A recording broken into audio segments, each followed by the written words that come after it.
What's good, everyone? Welcome to One Foot Down, a college fantasy football podcast. We have finally hit the college fantasy football playoffs. It is week 12. We got the quarterfinals lined up. We got an action-packed show for you. Special guest Jay from Out of Rhythm Fantasy is here to join us to partake in the waiver ads, plays, and fades for week 12. Jay, let's get it popping, bro. Welcome, football fanatics, to the One Foot Down podcast on the Fantasy and Frames Network. Your gridiron guides, Chris and Mike, are geared up to lead you through the thrilling world of college fantasy football. Whether we're diving into Power 5 giants or uncovering hidden gems, brace yourselves for expert insights, analysis, and daring predictions. Stay in the game. Subscribe, rate, and review. This is your 2024 source for college fantasy football dominance. Let the fantasy frenzy begin.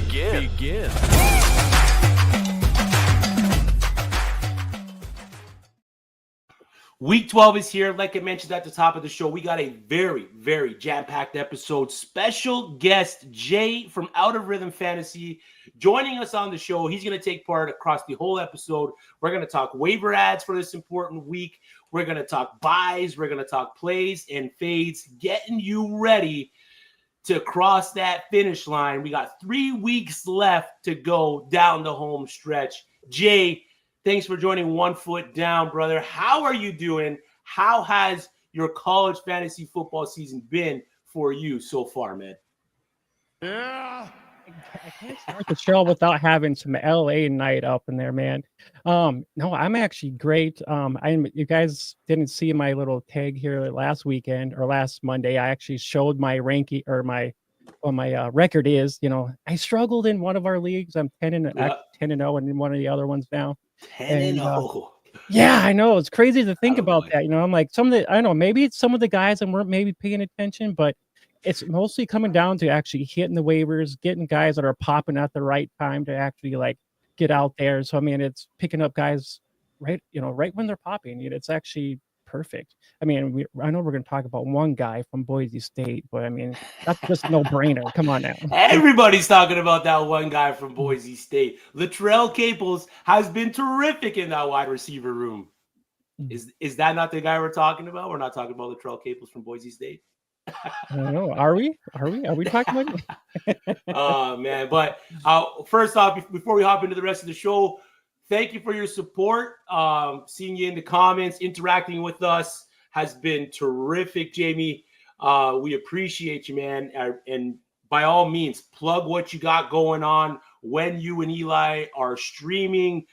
Tell the folks where they can find your work. Direct them to your Discord, man. The frame is yours. The frame is mine. Well, I am Jamie.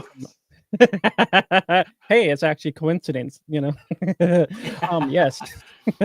I am Jamie from Out of Rhythm Pant.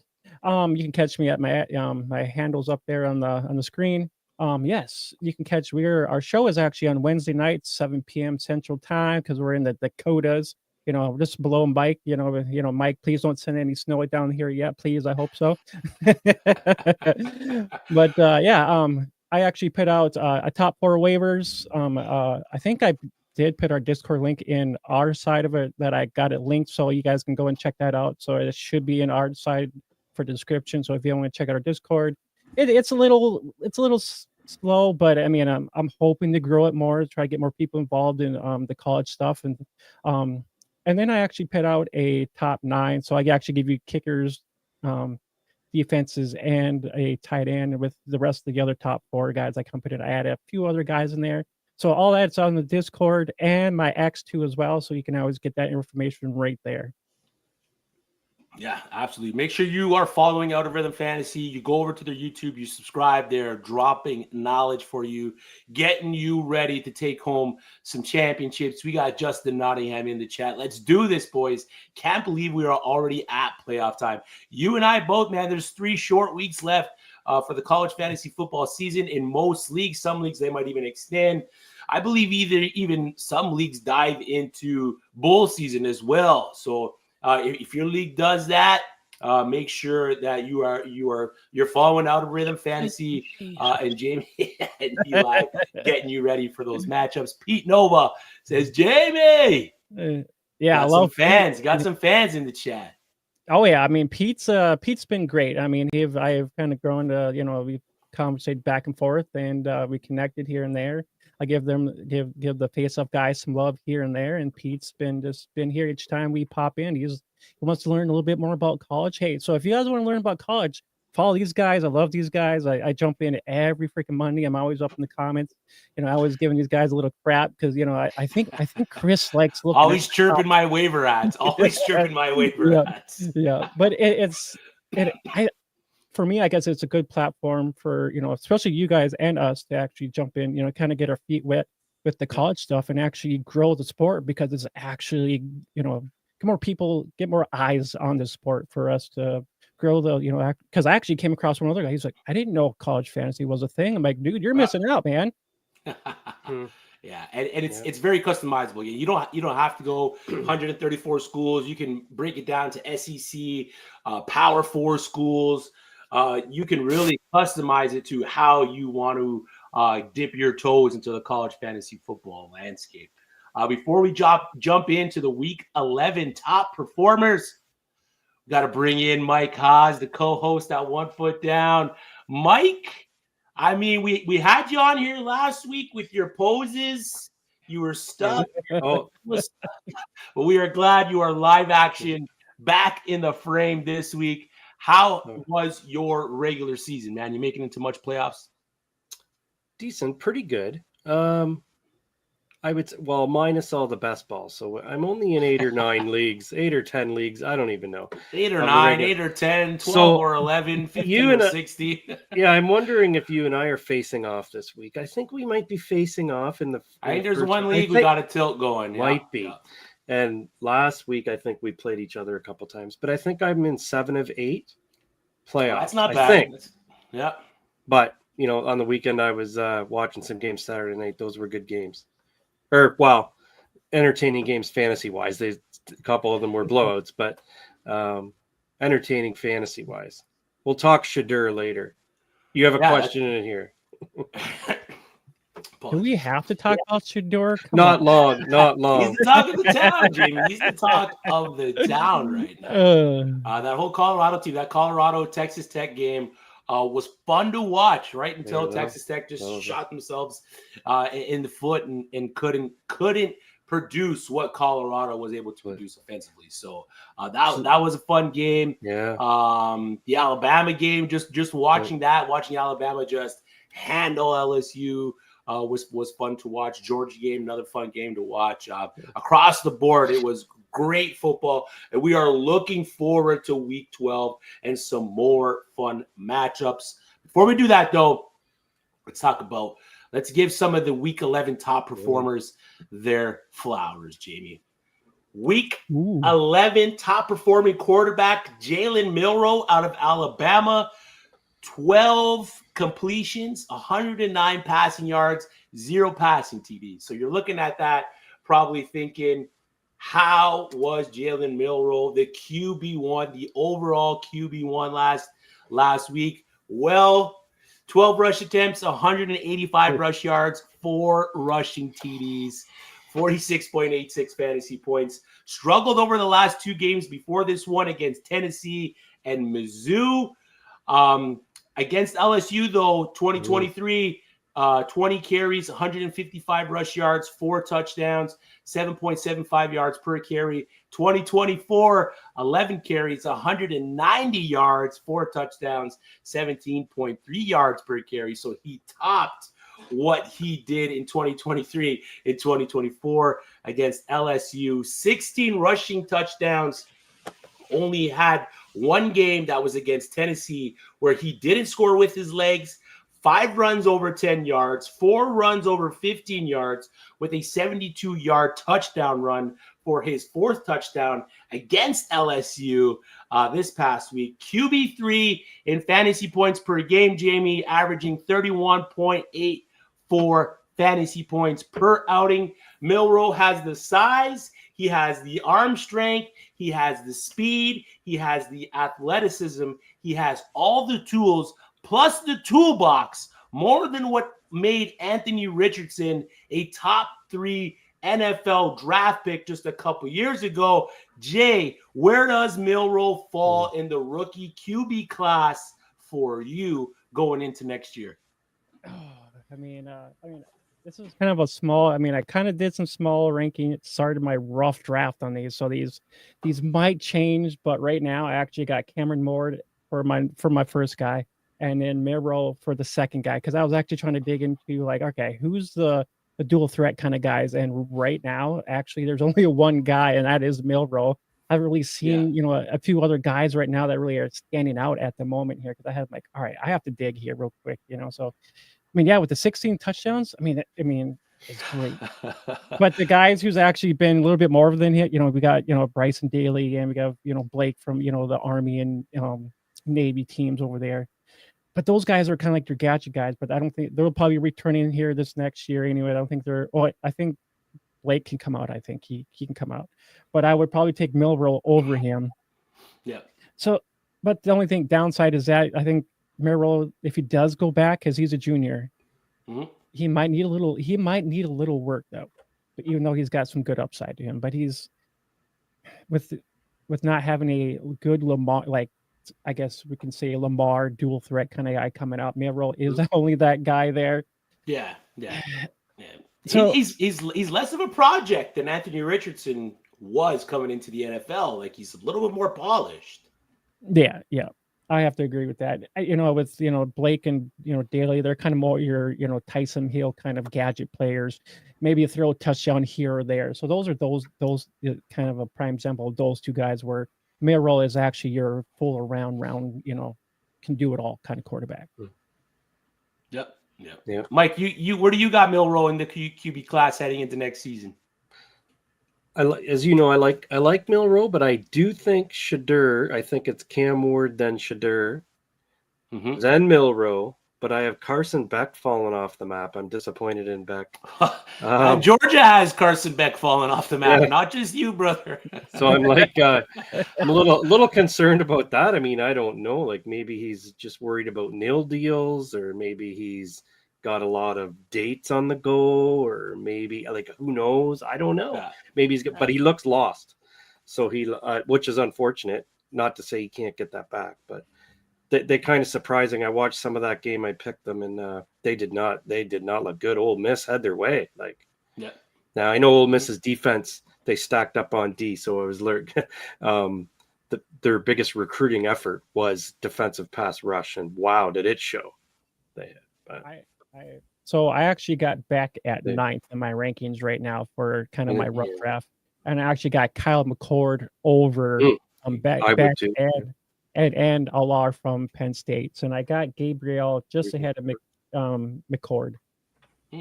Yeah, I like Kyle's a riser for me too. I hope he continues to rise up, but I think it's going to come down to those top 3 we named with the chance to start possibly. Year 1, but possibly after you see Jaden Daniels, after you see Caleb Williams, let's not go there. But anyway. All right, Mike, break down the week 11 top performing running back for us, brother. Yeah, so we have Chris here. Chris is letting me join in on some of these news and notes. He works so hard for Fantasy and Frames here, and I said, you know what? I can contribute with some notes. So we're going to ask Chris. I'm going to let you ask Jay the question at the end because I think we're missing, but I'm going to do some stats that Chris has put together. So some of them are pretty cool. And on the weekend, again, I can't believe a multiple touchdown game, like 3 TDs again. How many times? 41.1 points. 41.1. Yeah. So he's only disappointed in one game this year, which I can't believe. Only one game without a TD, but and 100 yards. Other than that, through 21 games last season, he's averaging 31.5. That can't be right. Yeah. That can't. I think Chris's calculators go out of whack there, or something up there. So nearly 700 total fantasy points. Crazy. 700, crazy, yeah. So crazy stuff.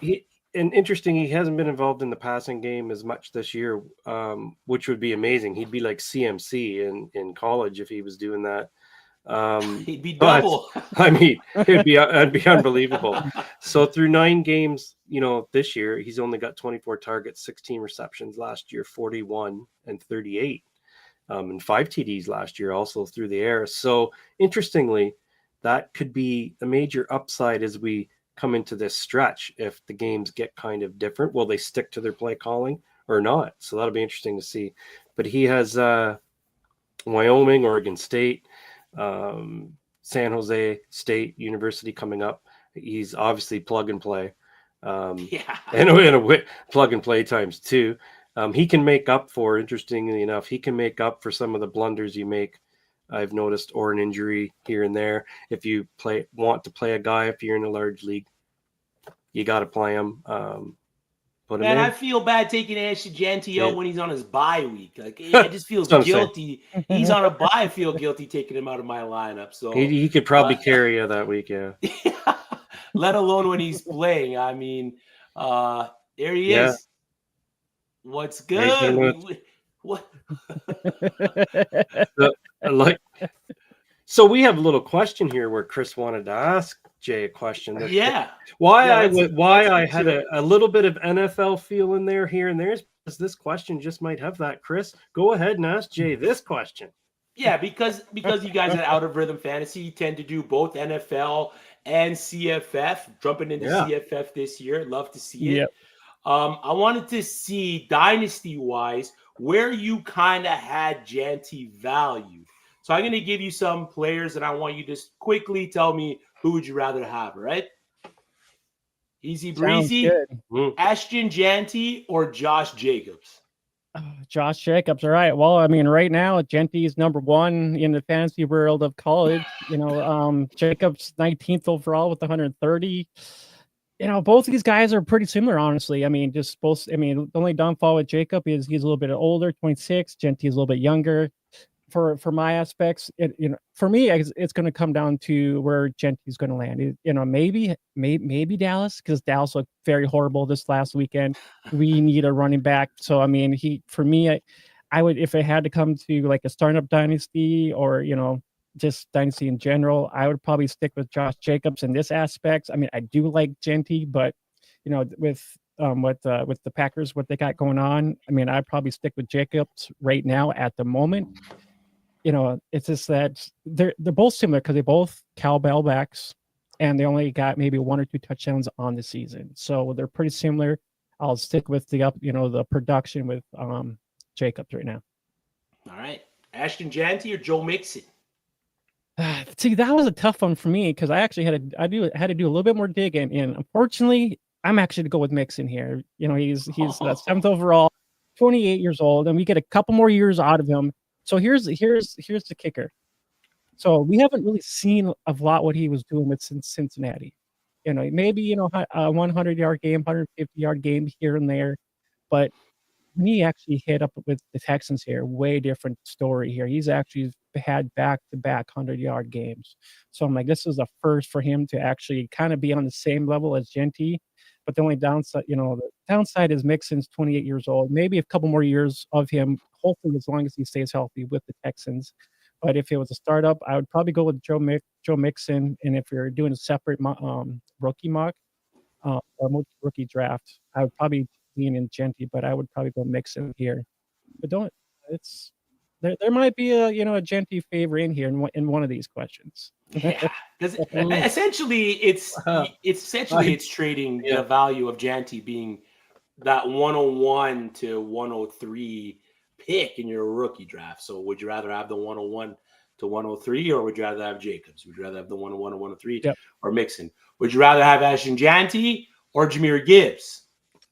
Well, unfortunately, I'm going to actually have to go with Gibbs here. I'm not trying to hit on freaking Jeanty here, but Gibbs is actually, he's only 22 years old.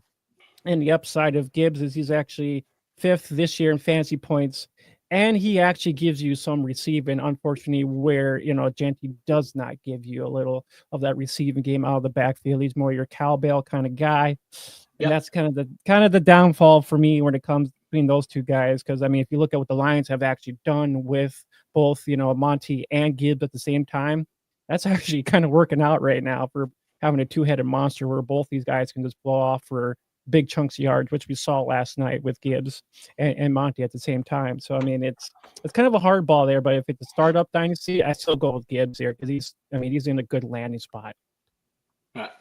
Okay, so Jamie's a guy of proven talent. He likes the NFL proven, which is not a bad thing when you are including some kind of college aspect to your dynasty leagues, because as good as Ashton Janty might be in a G5 school, might not translate well to the NFL. So one last one before we move on here. Ashton Janty or Marvin Harrison Jr.?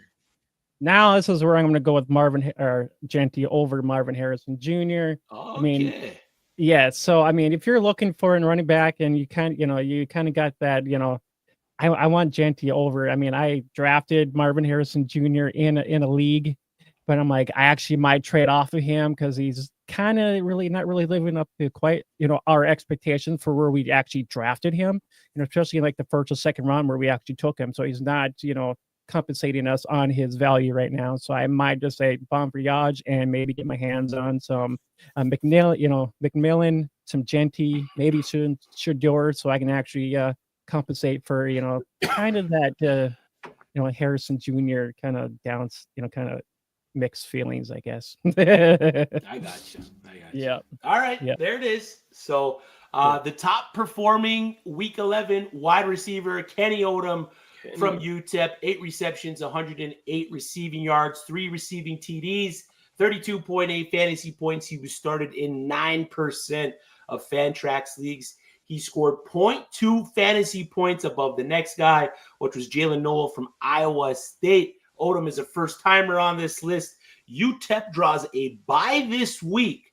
Tennessee next week and New Mexico State for championship weekend. So make sure you're keeping an eye across all your leagues just in case Kenny Odom is dropped during his bye or possibly heading into Tennessee. You can scoop him up for that championship matchup, or at the very least, play some kind of defense from your competitors picking up Kenny Odom and keeping them away from starting him in that championship matchup, which is poised to be pretty lucrative for him against New Mexico State. Mike, finish this one off with the top performing tight end, brother.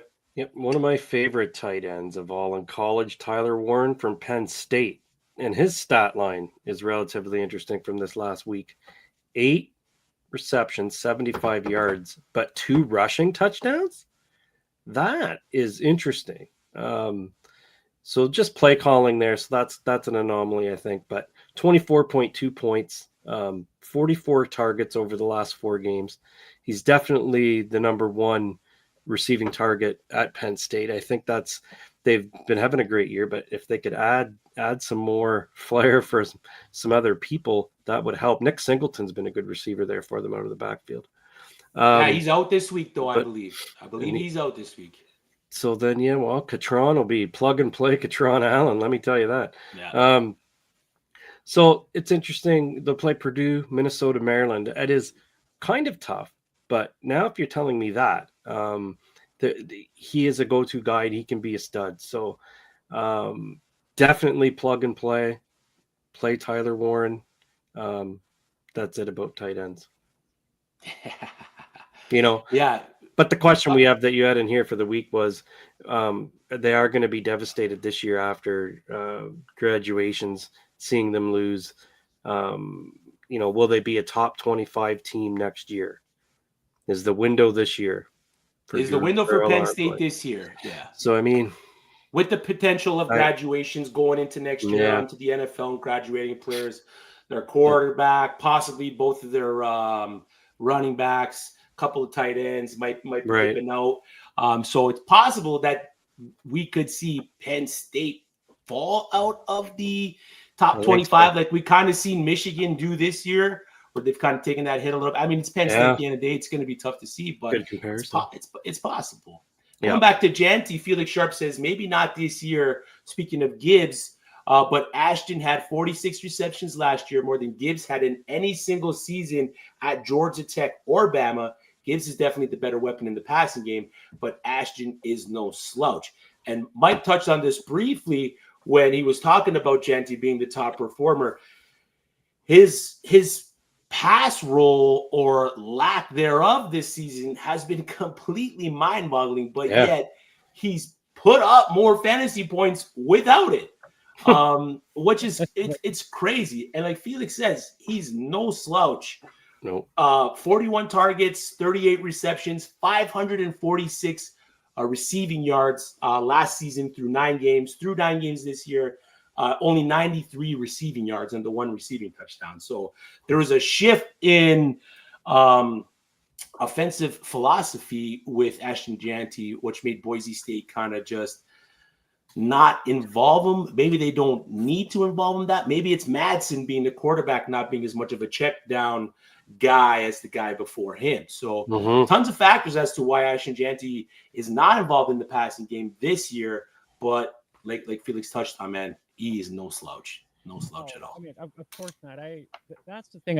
Jeanty is good talent. Don't get me wrong about that. Yep. It's only the transition, kind of moving over from college to the NFL where it gets the, where some of these rookies struggle a little bit, but they ended up kind of turning it on. For him, he has to land in a good spot where they have a good offense where he can still kind of continue, that explosive role that he has been doing with Boise State in my eyes. So it's just him landing in the right spot. And Dallas, everybody's been kind of poking him to Dallas, which don't get me wrong, would be a great landing spot for him because the offensive line is pretty stout in that aspect. So but they have Zeke, Jay. I know they have Zeke, but he's washed up. Sorry, I mean, I think. Go ahead, Jay. I love Zeke. I mean, I loved him when he was playing in college. I mean, he's. I mean, I wouldn't say they're kind of similar in roles. I mean, they're pretty much goal line backs that if you need a goal line back, he can punch it in. I mean, he's got his build. So for me, I think that this would be a good landing spot for him and just for him in general and overall. I mean, comparison, they were similar. Zeke did a little bit in the passing game, a little bit, but that didn't transition until the NFL. So maybe he might pick up that the receiving game a little bit more into the NFL. I was just gonna say one more thing here real quick. What are you guys' thoughts on Penn State being ranked at 4? I don't think they should be. I don't think they should be ranked number 4. I think Indiana should be ranked over them, and I think they should be down just a little bit here. I'm surprised that they pushed. I mean, I don't hate it. These rankings are created 50% to get us talking about the rankings. So I mean, I don't hate it too much. They only have the 1 loss. Is that right? Against Ohio State? Did they got 2? For having a 1-loss team, they pushed freaking Miami down to 12, and I think they were 4 or 5. Yeah, but Miami lost to an unranked team. What's it? That matters. That matters. That matters. 100%. That matters. 100% that matters. Yeah, that's a disappointing loss. Oh my god. You're telling me. You're telling Miami. My favorite player in the league. Where's my helmet? Where in the heck's my helmet? Oh, anyway. I get where you're coming from with it, but it's tough, man. It's tough. Just my perspective real quick. I just don't think Penn State has the great offense compared to Miami, where they have a lot of offensive players to actually get it done. The offense looks more just seeing at the end of that game where they were playing Ohio State, they didn't really do anything creative to actually make them. They were at the goal line 3 times. They got stopped each time with just running right up the middle. They didn't run a little screenplay or nothing with the quarterback or nothing for a misdirection. So I'm like, dude, it does look pitiful to me, I guess. Yep. That's fair. Just one last thing on Jeanty as we enter the draft cycle. That Oregon game, the number 1 ranked team in the nation, that Oregon game where he put up 192 rush yards, 3 touchdowns, absolutely almost won that game for Boise State, is going to be talked about so much in the draft cycle, because one of the biggest things that everyone talks about Ashton Janty is the conference that he plays in, and that's why he's able to produce the numbers that he can produce. But he has done it against good defenses, against solid teams, against the number one ranked team in the nation. All right, boys, we gotta move on to waivers. As much as we like to talk about the past, we must speak on the future. And our Week 12 waiver ads this week, we got some hot ones. One of them was our play last week, almost finished as the number one overall quarterback. Got jumped by Milroe and his 4 rushing touchdowns, but Caton Hauser, ECU, rostered in 12% of Fantrax leagues, is a must-add. 35.45 fantasy points per game since being named starter over the last 3. That puts him at QB3 in fantasy points per game. He's got Tulsa this week, who is dead last in opponent passing yards per game, allowing 331.4 yards passing every matchup, 394 over the last 3 games. North Texas next week, who allowed 250 yards passing per game, 100th ranked defense. And then Navy to close out the year in a possible sit spot on championship weekend. But Caton Hauser has been lights out, 5 passing TDs in back-to-back games, 13 passing TDs through 3. He's had only 1 game in his entire collegiate career where he has put up over 24 fantasy points. Jay, is Caton Hauser fugazi, or are we buying into the production heading into next season if he stays at ECU? I think we should, because, when was the last time we actually had a fantasy relevant ECU Pirate player? Since Keaton Mitchell? Keaton Mitchell. Keaton Mitchell. Dude, I love Keaton Mitchell. When he was a gym, I loved it, and I was like, dude, when I was, it's kind of starting back into college fantasy stuff. I'm like, dude, I didn't know what the hell I was doing. I'm like, all right. Next thing you know, I came across Keaton Mitchell, and I was like, I was in love. So I'm like, yep, this guy ain't going nowhere. He's staying on my bench, or he's staying in my roster all year long, and I was a happy camper. But I think, I haven't really paid a whole lot of attention to him, but I think we should take a look at him, Hauser, for next year. He might be losing one guy, but he's going to have a couple guys coming back. He's going to have Sal, who had 3 touchdowns on the year, and then he'll have Wright Jr., who has 6 touchdowns on the year. So they hopefully should be coming back. Hopefully they stay in. So he's got a nice little core around him. So hopefully. So I think here's the other thing, and it comes down to it. He's ranked 26 among the sophomore quarterbacks right now. And then so we have freshmen like Holstein from Pitt, Nico from Tennessee, Dalen from Nebraska, and then we have Manning. So and we have Sam Levet from the Sun Devils. So these are all guys we're maybe going to think about maybe drafting somewhere. So where does it's kind of like, where does he kind of fall into some of those aspects of when we come for next year's draft, when we think about quarterbacks? And I think he could have a chance for us to drafting him right off the smack. Mm-hmm. Yeah, I like it. If he doesn't transfer, if he doesn't go to a school where there's like, oh man, completely tanked his value, I'm absolutely picking up Hauser in the later rounds. Mike, who is the running back to add?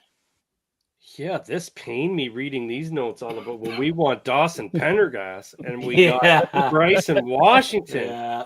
You were the long story short, Chris's first film he ever sent me a few years back was on Dawson Pendergast. True story. And so I drafted him everywhere. He pumped me up. Anyway, I'm crying. He had a couple good games. We got a couple good games out of him, Mike. Yeah, he was getting some receptions out of the backfield. But week 1, he went off. I know. But he's taken over the backfield a little bit, Bryson Washington. So he's RB9 in fantasy points per game over the last 3 weeks. Not that I follow Baylor all the time, but maybe there's that guy for Dallas. Anyway, but so 27 fantasy points per game, 4 TDs versus TCU last outing. So I think, he's not overly involved in the passing game. So maybe Prendergast gets a few of those. But you want the volume out of the backfield, 74 carries over the last 5 games, 6 TDs over the last 3 games. So he's definitely on the rise at the right time for us for the fantasy playoffs. They play West Virginia this week, who allow 136.4 rushing yards a game. So that should set up nicely. He's drawing Houston, and in the finals, they would face Kansas. So, yeah, I mean, you got to go for it and play him because he's hot. So he's the exact player who can help, win a championship at this time.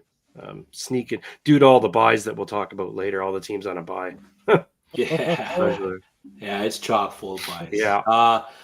The wide receiver to own this week going into the playoffs, Jordan Tyson, Arizona State Sun Devil, rostered in 38% of Fantrax leagues. Now, it's been a tale of 2 seasons for Tyson.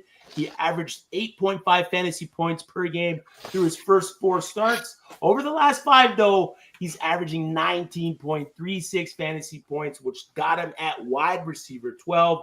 He's wide receiver 8 in total fantasy points. Through that span, he's got 6 receiving touchdowns, 27 receptions, and 448 receiving yards. Arizona State has a great matchup against Kennesaw State this week. In the semis, it's a possible fade against BYU.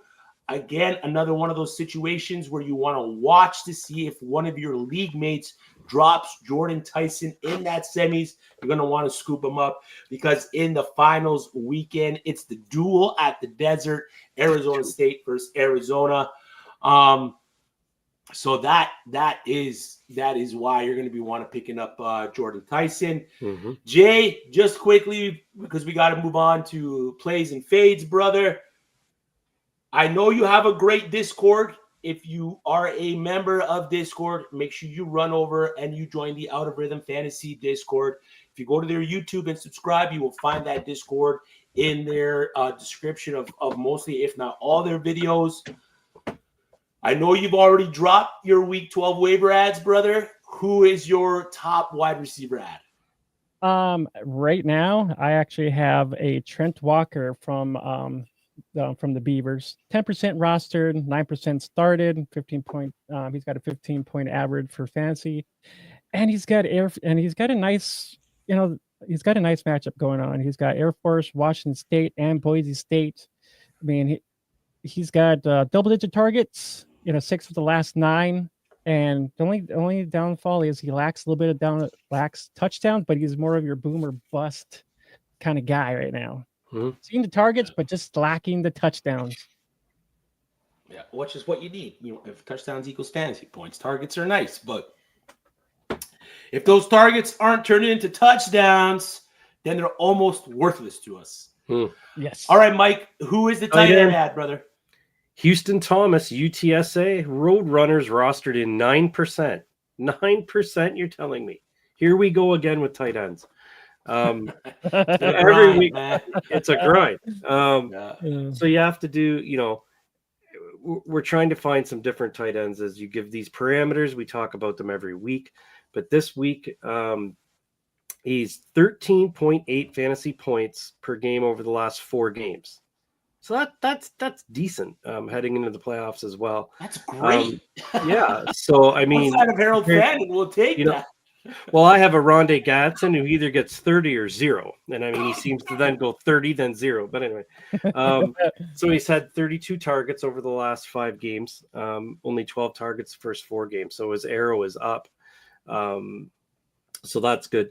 He's just over 50% snap share. When he lines up at the receiver position. So there's a little dual threat thing there, as I'm just thinking of Warren. That's what they're doing with Warren's even running the ball. So if they're going to do creative things, he's a great pickup. They have North Texas, and that'll be a projected shootout likely this week. So, the over-under on that is set at a mighty low 72 points. So, I mean, maybe you want to take advantage of that. The rest of the year, it might be a little more iffy. You have Temple and Army to close it out, so they tend to be a little more stout. But maybe take advantage this week. There's some honorable mentions who I like. Daquan Wright from Ole Miss because it's hurting Priestcorn a little bit. Yeah, it's hurting Priestcorn a bit, but Running back Gerald Green from Troy. Running back Amani Marshall, Appalachian State. Running back Davin Booth, Mississippi State. Quarterback, now here's a name from the past. Quarterback Braden Shager from Hawaii. Hopefully bit on a heater. On a heater. He might have one more bye left, likely, but you might want to throw him in while he doesn't have that bye for the playoffs. Absolutely. Definitely don't want to start anybody with a bye. So I blended the tight end right in there to close the other honorable mentions, just to flow right through, just to pump the information out, Jay. We got another honorable mention in the chat from Justin Nottingham. Rutgers wide receiver Dymere Miller is a good pickup with MD up this week, Maryland up this week. Make sure you go up, pick up Dymere Miller from Justin Nottingham. That's a great ad there. He asks for running back Jared Palmgren from Chasing the Natty is all about Air Force superback Dylan Carson. He did nothing till this past weekend where he put up just over 18 fantasy points. Jay, are you as excited about him for the playoffs or not? He did grab him, but it scares him a little, and he wants your thoughts, man. You know what? Honestly, I would actually stick with guys that you really trust, that you know you're going to get the volume. The guy who, I actually listened to his, I actually watched that a little bit this morning too myself. And since we're actually in the playoffs, let's go with guys that we can trust. The guys are getting the production and the touchdown. So I would not, if we're feeling unworthy, I would not play him myself. Yeah. Yeah, I think mainly too, it's the injury to Aiden Calvert that kind of pushed Carson up into that stratosphere last week. If Calvert does miss this week, then I have no problem starting Dylan Carson out of that backfield. But that is only strictly if Calvert doesn't play. Carson this past week, 33 attempts, 120 carries. The 3.6 yards per attempt on 33 isn't that great, but seeing him being able to touch the ball 33 times is what you want, and the one touchdown against Fresno. So not coming into the week exuding a lot of confidence with starting Dylan Carson. But again, if Calvert's out, maybe that comes up a little bit, and I'm fine plugging them in. Thank you for the question, Justin. Yeah, go with production. Yeah, that's what Jamie said. Could be a boomer bust guy. Absolutely. Yep. Getting into the buys, 18 teams on buy this week. Duke, Florida State, Georgia Tech, Indiana, Iowa, Miami, Michigan, Minnesota, Mississippi State, NC State, Oklahoma, Ole Miss, TCU, Texas Tech, UCF, and Vanderbilt. Some absolute banger programs are going to be unavailable for you to take advantage of in the quarterfinals. When you're looking at the players that are going to be on bye this week, 6 of the top 20 scoring quarterbacks are going to be out. 4 of them in the top 10. Cam Ward, Bryson Daly, Jackson Dart, Josh Hoover, all going to be benched this week. 6 of the top 15 scoring running backs, 2 in the top 10. Caleb Johnson, absolute stud. RJ Harvey, another absolute stud, out. Darius Taylor, Taj Brooks, who just broke the record for Texas Tech, and Dean Connors for Rice. Those guys range from RB13 to RB15. They're out. 8 of the top 30 scoring wide receivers, 4 in the top 15, and 5 of the top 10 scoring tight ends. So if that's if your league uses bet. I just threw all my fantasy playoffs out the window. I don't see there's a window behind me. It is gonna be rough sledding for a lot of teams. So that first round bye was really important because week 13, I believe there's only 2 teams on bye. So we're going from 18 teams to 2 teams. It gets a lot lighter for you. Chris, I need therapy after that. Yeah, we're all gonna need therapy after this week with the stress of some of these decisions, but we are here to help you relieve some of that stress.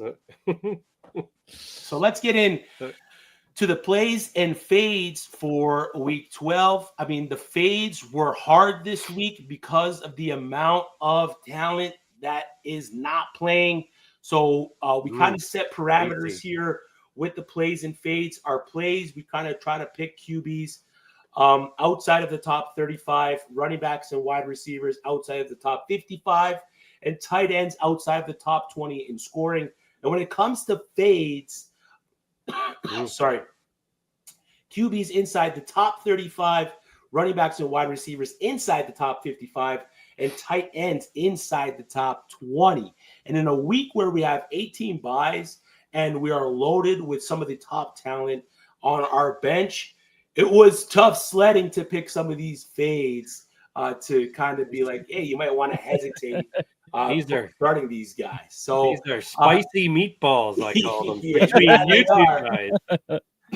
Yeah. So Utes, B12 gone down Sunday.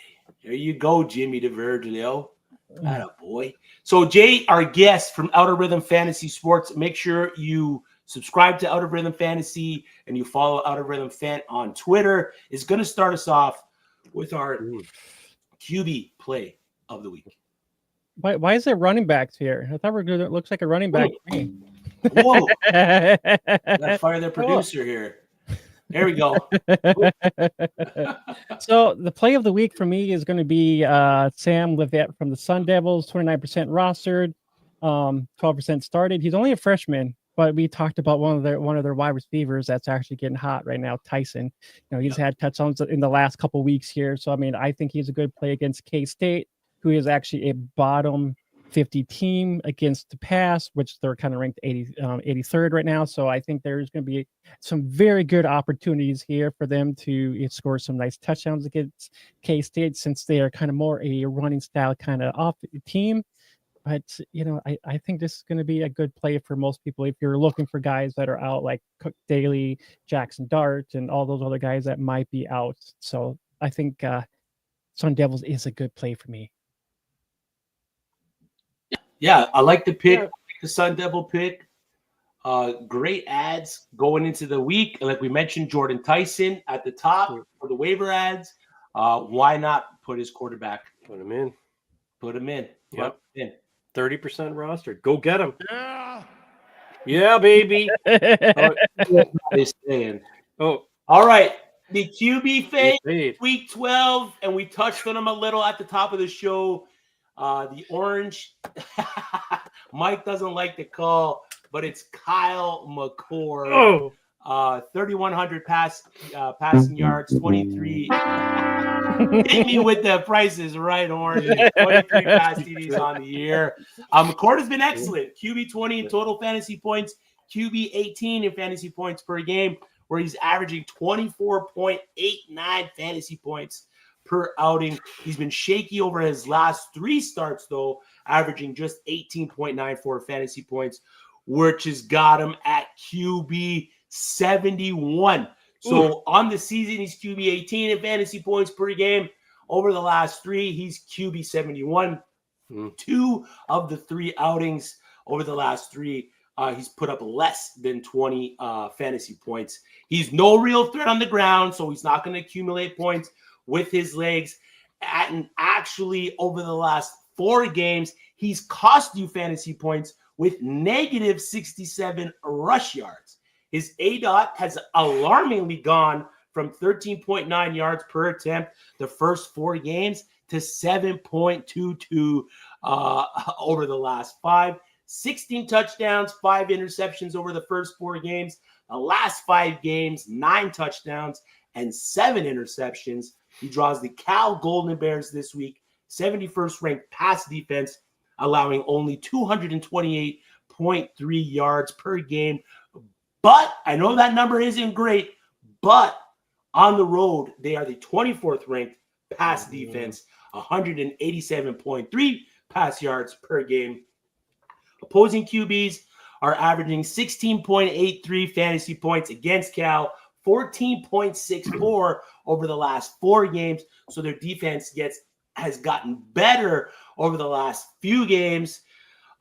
It's expected to be California cold, which is probably Canadian summer, possibly rainy, and it's an East team traveling all the way west with an early start. And these are some of the reasons why Kyle McCord is a fade for me heading into week 12.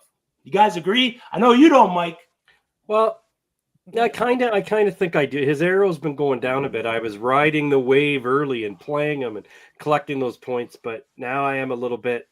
I think when the going gets tough, they're going to have to not be. He was throw heavy, pass heavy during the start. I think it'll start to change a little bit. Doesn't mean they won't do well, but I think it's going to come down to some grinding out, or they're going to fail a little bit, maybe. Yeah. But I love the quarterback. I like the quarterback. Gritty, but I'm for me, unfortunately, I've still got to play him, even though he's a fade for you. Unfortunately, I still got to play this guy. There's only one. He's actually scored all touchdowns in all of his games, but one game, which is crazy. And he's had over 300 games in all of his games besides just one game. So I mean, the production's there, but it is what it is. Totally agree. I think he will get the yardage. I think there's a great possibility because Cal's defense is a bend don't break defense. They're going to allow him to put up the yardage. I just don't see him putting up multiple passing touchdowns. Yeah. So he could come out and have a 16 to 18 point fantasy day. That's just not something where I want to start. I want to try to attack a 20 to 25 point scorer, this week over a guy that can give me 16, 18, possibly even 14 if he doesn't throw a touchdown this week heading into the semis. So our play, Sam Leavitt from Arizona State, and our fade, not necessarily a direct sit. We're just fading him this week. Kyle McCord he said, I got to play Jackson Meeks. Absolutely. Got to play Jackson Meeks. Yeah, because yardage point totals are dictated differently with wide receivers. So Kyle McCord throws 300 yards. That's only 8 fantasy points, right? So you want Meeks. If Kyle McCord throws for 300 passing yards and no passing touchdowns, horrible day. If he throws for 300 passing yards and 1 passing touchdown, good day for NFL fantasy, not that great for college fantasy. His receivers are still going to benefit from that 300 passing yard day. So Jackson Meeks, absolutely, you're going to want to maybe start the pass catchers for Syracuse. So those are the quarterbacks. Running back. We teased you with the running backs. Now we're going to talk about them. The running back play of this week is Jaquez Cross from Arkansas State.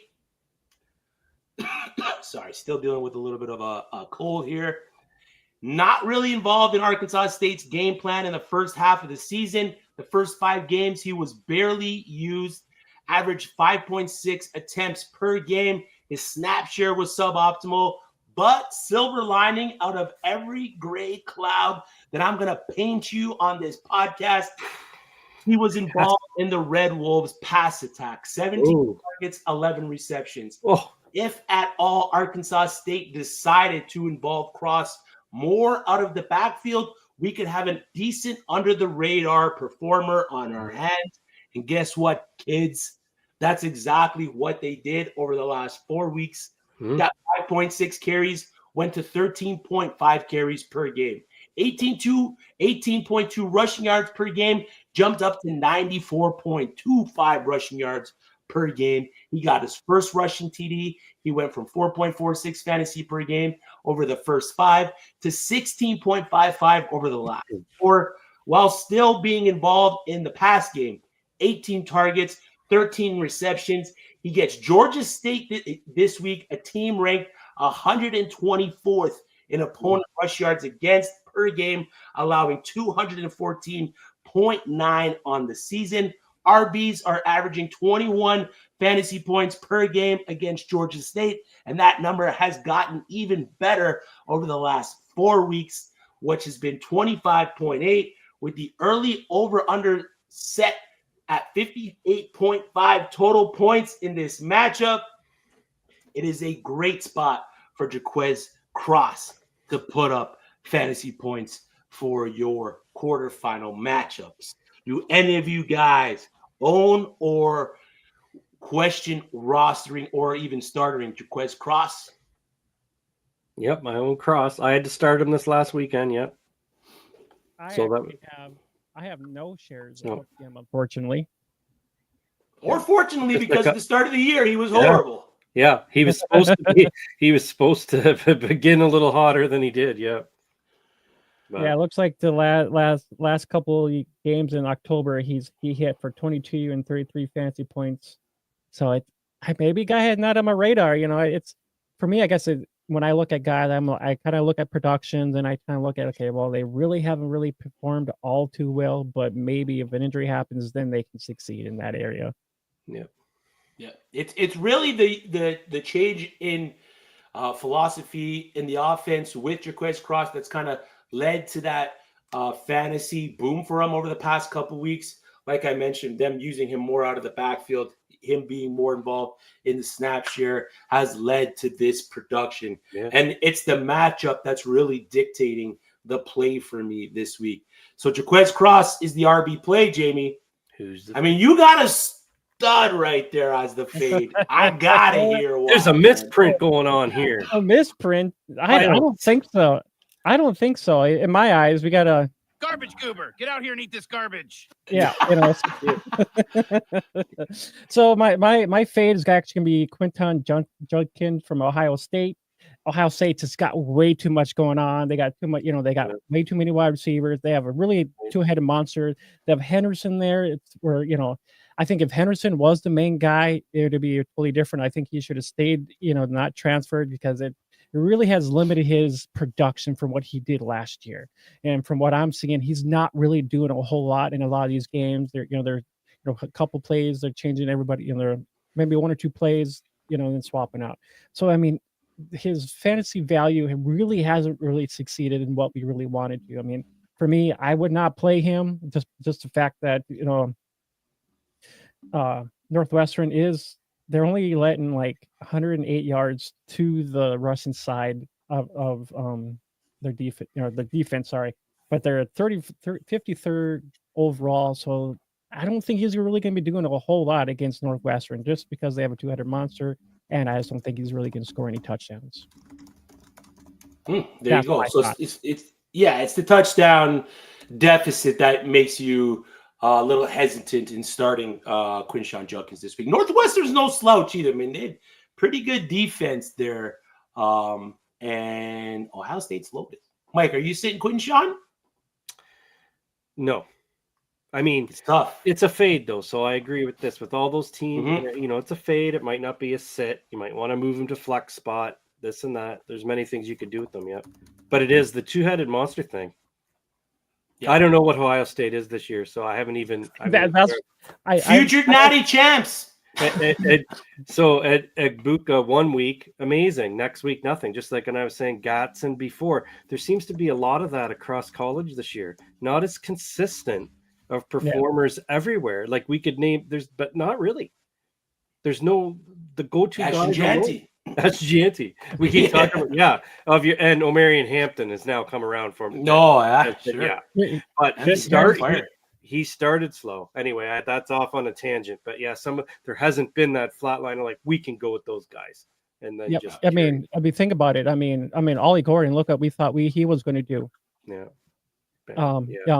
We thought Ollie Gordon was going to be somebody, and he wasn't. He wasn't that. And he wasn't that guy, so it's kind of a downfall for us. We actually drafted him, and we're like, his production's been very limited. Yeah. Limited is definitely the word that I would use. Maybe another word in there, but limited. The team hasn't been good yet. All right, let's get to the wideouts. Hey, there's Eli. There's the guy, the other half of Out of Rhythm Fantasy. Love to see it. We got the wide receivers. Jay, your wide receiver play, you touched them a little bit when we were talking about waivers, but dive into the guy a little bit more here and why we should be playing him in week 12. I think, like I mentioned at the earlier, we mentioned waivers, that I thought that Trent Walker would be a good good guy to add because they're playing Air Force. They have Washington State and Boise State. Like I mentioned earlier, I mean, the only downside for him is that he's touchdown dependent, but he's seen the targets. He is their main guy there. He's seen their receptions and everything like that. It's just that he's just touchdown dependent, where he's seen a couple touchdowns here the last couple weeks, but it's I think it's just I haven't really seen Oregon play how they were playing the year before, a couple years now. They just need, if they would have stayed with their quarterback, I think they're making the change too. They're going to Goodbranson, right? Yeah, that's who was there. Not yet. Yeah, they're going to Goodbranson. I think there was an announcement, I believe I read, that they're making this shift from McCoy to Goodbranson. Yeah, I mean, I believe Air Force has given up about 183 yards. That's 20. I think that's 58th overall. So I mean, they're kind of giving up some of the passing game. So I think there's a good chance for him to get some yardage and hopefully maybe a touchdown up in there. There you go. So make sure that, I mean, at the very least, Walker is a flex because of the volume that he's been getting recently. Yep. So he's the play in our spot this week. In our fade, No. is another spicy one, and I know, Mike. I know, and it's this hot. Honestly, I had to take my glasses off. Yeah, I need some of that to talk about sitting or just fading Travis Hunter. You're probably not taking him out of your lineup because of the player he's been for you this week, but a little hesitation going into week 12. Bye weeks are going to dictate, like Justin is starting Meeks. Bye weeks are going to dictate you putting Travis Hunter in your lineup. There's not going to be too many other options on your roster that could potentially see 16 targets like he just saw against Texas Tech. And the fade this week, again, not a complete sit, just a fade, is Travis Hunter. He has been terrific on the season, worth every bit of ADP that you drafted him at. The wide receiver 6 in fantasy points per game, averaging nearly 20 fantasy points while rarely ever leaving the field. Travis Hunter is every IDP player's wet dream because he just doesn't leave the field. 50% of his games, he stays in the game. He leaves for a break. Offense, defense. 50% of his games, he sees double-digit targets.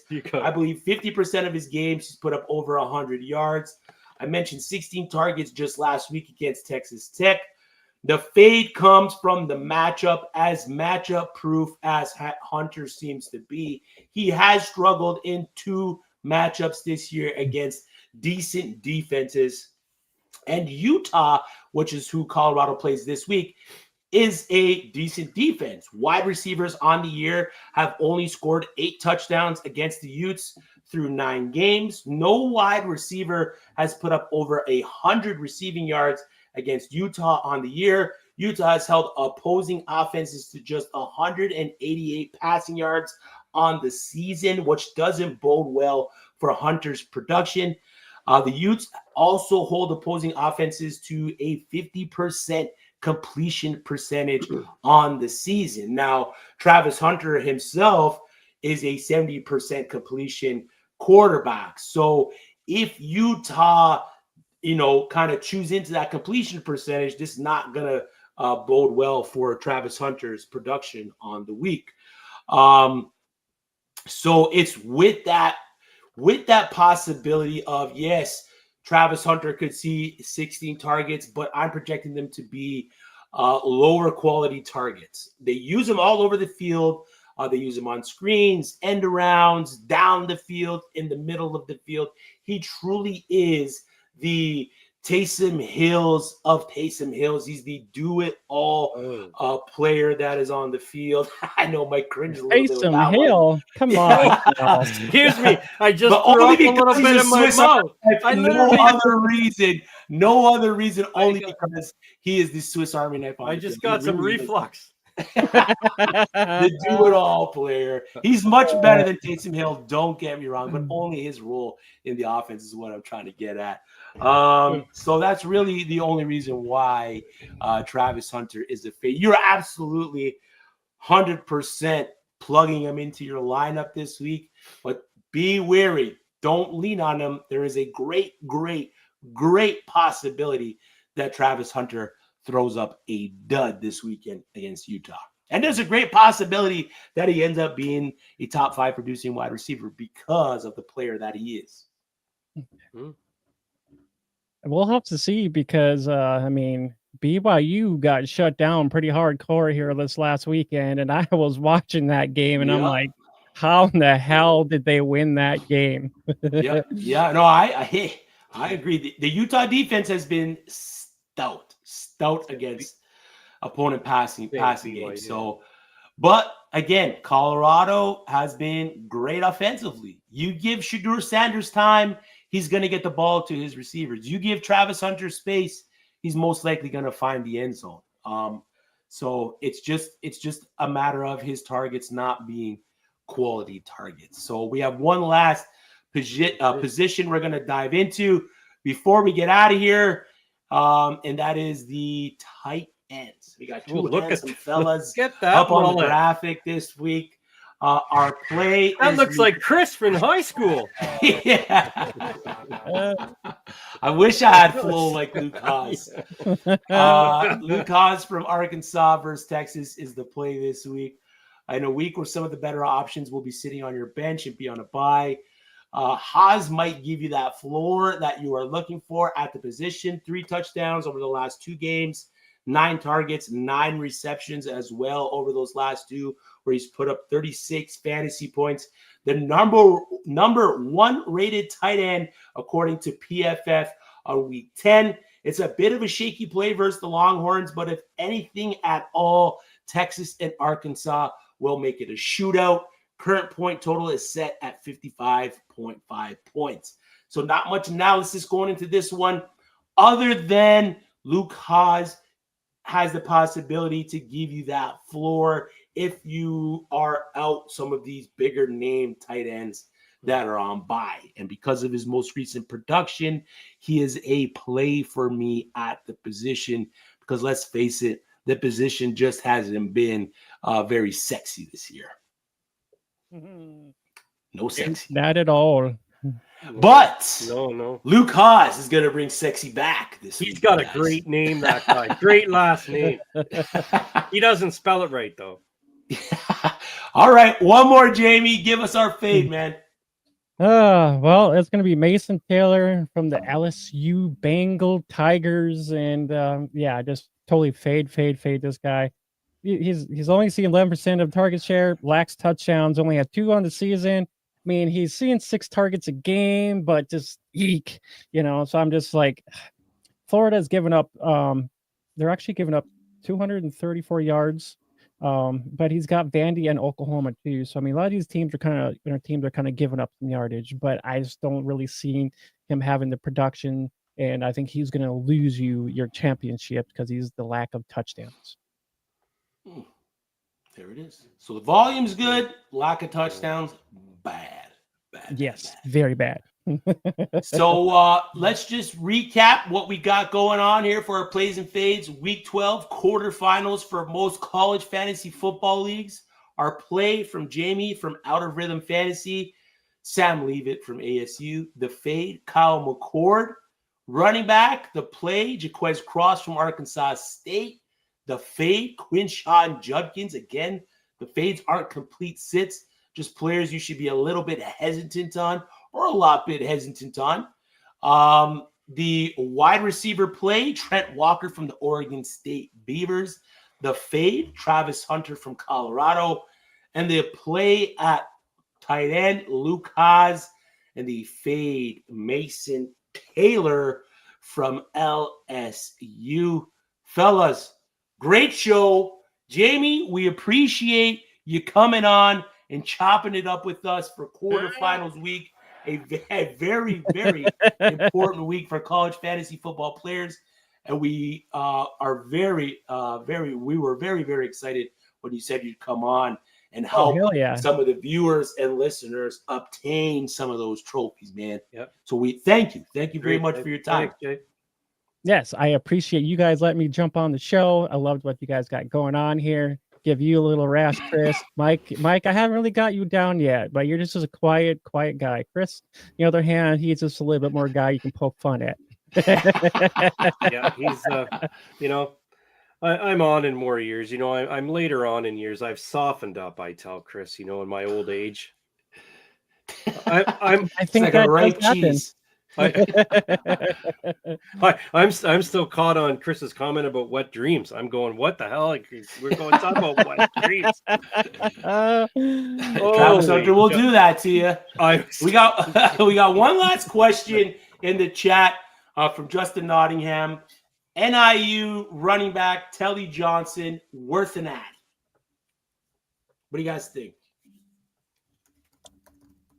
I do not know. I honestly, I don't have a clue because I haven't really kind of looked into him yet. But I mean, if he's putting up points and he's got the production, you would want to actually take advantage of the guys that are actually putting up production with touchdown upside too. Mm-hmm. Yeah, I mean, so November 6th, Western Michigan, his last game, 23 attempts, 141 rushing yards, 2 TDs. Really only his last game, I think it has to do with the injury to the other running back in that backfield, Ontario Brown, who had the leg injury. So yes, absolutely, because of how good Ontario Brown has kind of been this season, you're going to want the next man up in that NIU backfield because of how they utilize their running backs. So if you're in some kind of best ball league, absolutely go pick him up with the potential that he can have that boom day. And then he's got Akron this week. So a great spot start for Telly Johnson. So yeah, Justin, absolutely worth an ad. Now, can you trust starting him? Possibly. Actually, most likely, if Ontario Brown's out, you can most likely start Telly Johnson against Akron. You're playing Akron too, so I mean, that's worth a play actually because Akron's not that great. So I mean, the next game they have is Central Michigan, so I mean that's another good game too. So I mean, there's a possible chance for him to score a couple touchdowns and have a nice heyday too. So there's a couple games for you to take a look at. Right. Yeah, absolutely. So make sure, you add Telly Johnson. Just a little look into. Just want to dive into a little Akron rush defense. 113th ranked rush defense, allow 197.4 rush yards per game. So yeah, absolutely. Pick up Telly Johnson and fire him into your lineup this week. Gentlemen, all right. That's the show. We appreciate each and every person that hopped on, liked the stream, or subscribe to the chat, subscribe to the channel, or drop the question or comment in the chat. We appreciate each and every one of you. Jamie, before we let you out of here, one last time, let the people know where they can find you in your terrific work, man.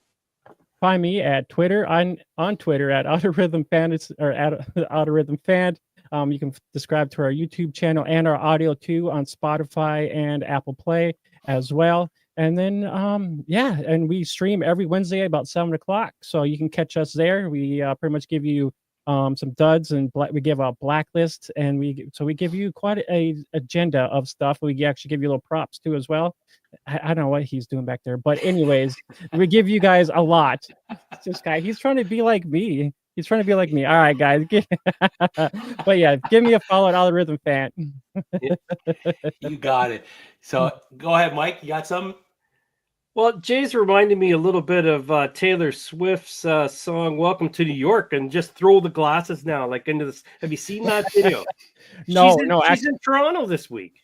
You just She'll be wearing those glasses this week, Jay. I mean, if you didn't see our last show, I actually no, had my glasses off, and that was a scary sight. All right, we appreciate you all. Make sure you follow Fantasy and Frames at Fantasy and Frames across all social media platforms. Tune in tomorrow for the Waiver Wire show, as well as Around the Ice with JT Brew. He's got the college football betting show as well. Around the Ice is the fantasy hockey. So if you dabble in fantasy hockey, you're going to want to tune into that. Wednesday, Dynasty 365, Fourth and Frames, as well as the Shoot the Gap IDP show.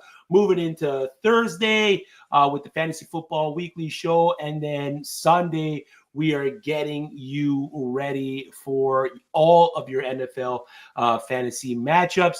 It is quarterfinals week. Good luck. And we hope to see you all next week for the semis. Toodles.